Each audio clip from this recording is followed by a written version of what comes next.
Hello, everybody, and welcome to another edition of Poland Daily Travel. I'm your host, Will Richardson, and we have a very special series of episodes in store for you.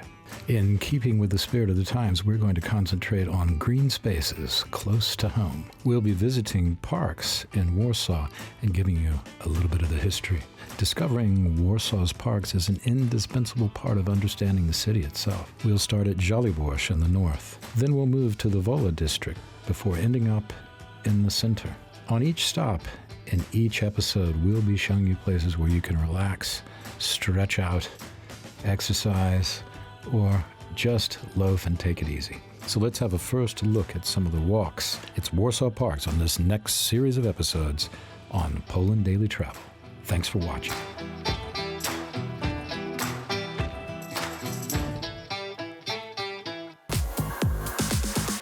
Hello, everybody, and welcome to Poland Daily Travel. I'm Will Richardson, and we are in Moczydlo Park, and this is the Moczydlo Mound. It's an interesting story about the Moczydlo Mound. It didn't exist before World War II. Before World War II, this was all flat, this area, as we see down below. And those ponds at the very bottom were used in the brick making process. Clay was manufactured here to make the bricks which were used to build much of the city at that time and previously. Well, after World War II, there were a lot of bricks, but there was no city. And this area was deserted. But it was decided to fill in this area with the debris left over from World War II. So it went from a place making bricks to a place where they came and piled bricks. And underneath us, this huge mound is made up of the debris left over from World War II. Just think about that for a second. And it's not the only one. There are a couple of other places, at least, where this is done. One of them is a skiing hill, which is used in, obviously in the winter to practice for your ski runs, if you should be so lucky to make it to the mountains. But it's a good opportunity now just to walk around, because it's a good vantage point. It's as tall as some of the 10-story buildings you would find around, and taller than most of the buildings in the area. Just put my mask back up, because whether you believe or not that these masks are actually working, it's only polite to have one when you're outside. So let's take a look at the directions. If you go back here, this is Wola. We're in the middle of Wola now, which is the western district from the center, the Śródmieście of Warsaw. This is Wola. And if we go this way, there's Ochota beyond, which is where the airport is, out this direction. We come around here to Mokotów, would be this direction. And here we have the city center. You can see some of the skyscrapers behind me. And where we came from earlier today is Żoliborz, and that is located in this direction, which would be to the north. So if you were going to Poznan, you'd go that way. If you were going to Krakow, you would go that way. It's a bit windy. If you're going to Gdansk, you'd go that way. And if you want to go to the Ukraine or Belarus, you would head that way. And if you're especially curious, there's a map here.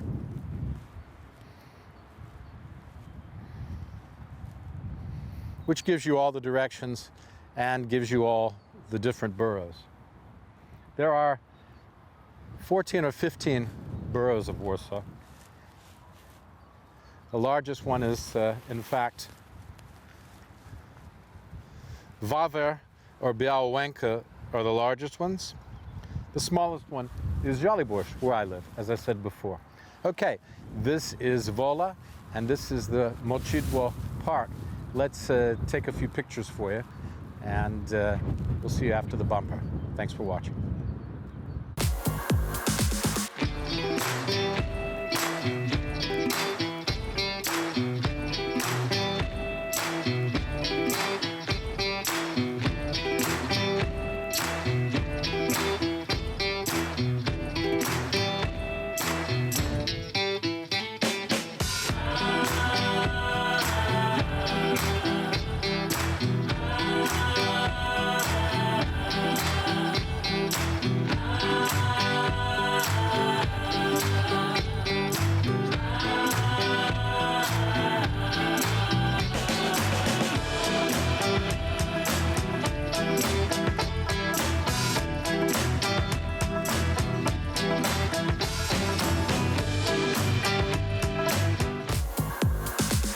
Right, so here we are at the bottom of the hill, magically after the bumper, and these are the ponds that I was talking about, and this was where the brick foundry was, the brick factory, before World War II, up until 1939.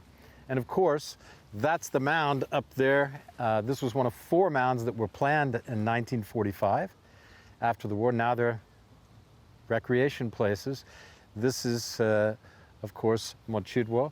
Then you have the Szczeclewicka mound, Górka Szczeclewicka, which is actually a ski run as well.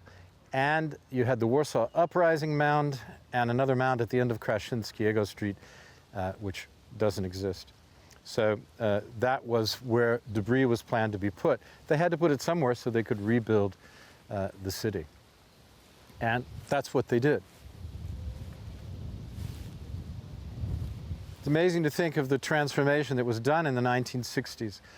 You see, after the war, you had this period where things were just decimated and you had to do something with the rubble. 90% of the city, something like that, 88%. A lot of the city, a huge proportion of the city was gone. So you had to find some place to put this stuff.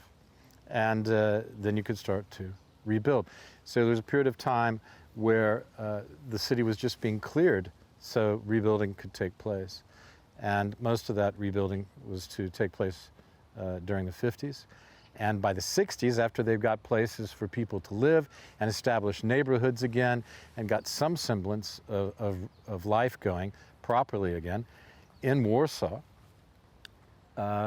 you could then start to think about parks and recreation. And that's when this came about, as well as some of the other parks like Kampa Potocka, which you saw in the previous installment.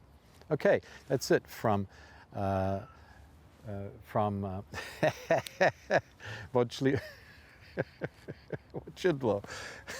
Once again, these words sometimes, they get me. Maybe it's just spring, who knows. Moczydlo Mound and Moczydlo Park, here we are, and thanks for watching. See you on the next installment.